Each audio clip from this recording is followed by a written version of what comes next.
The second one that we're going to talk about is wisdom. And wisdom boils down to don't make dumb decisions. And when I'm talking about dumb decisions, I mean financial decisions. The first one, and this is very, very simple, is don't spend more money than what you make.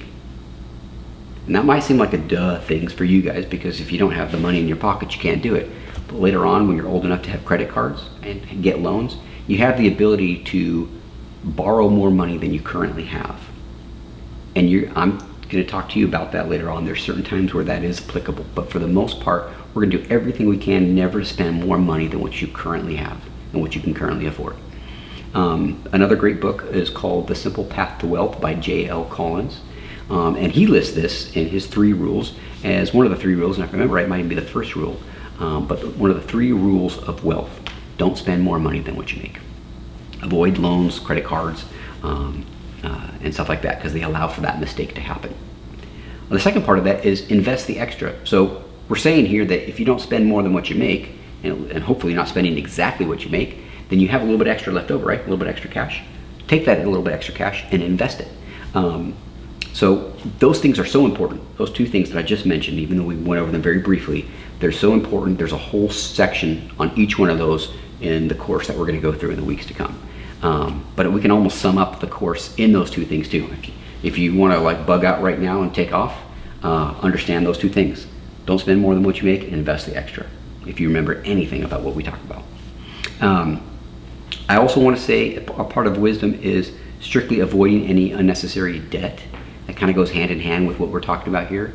Debt is the enemy. Get rid of it. You don't want to have debt,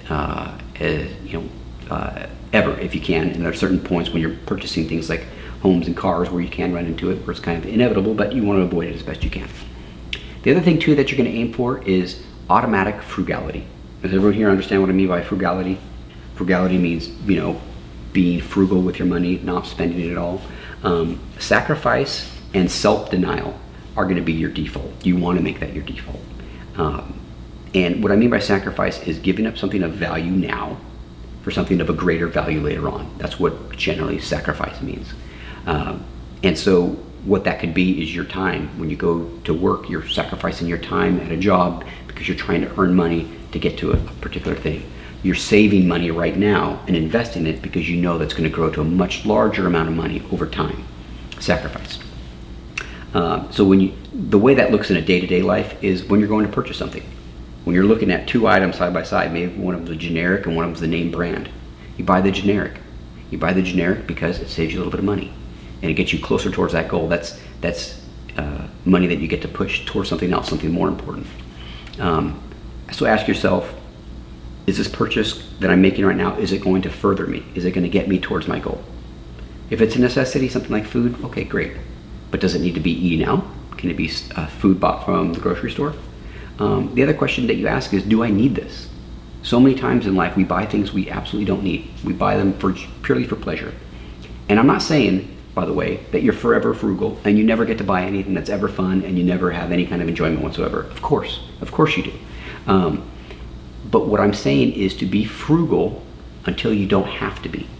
Because as you get closer to your goal, as you gain enough money to live comfortably, your ability to buy things and not blow your budget and not derail your investment scheme and your investment goals grows and allows you to do that.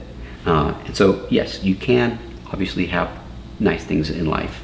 And the closer you get towards the goal and the more you have there, the more of that you can do. But especially when you're first starting out, it's important to be frugal because time is also your friend, and investing in things like that, and the more that you save early on, the better off you're going to be.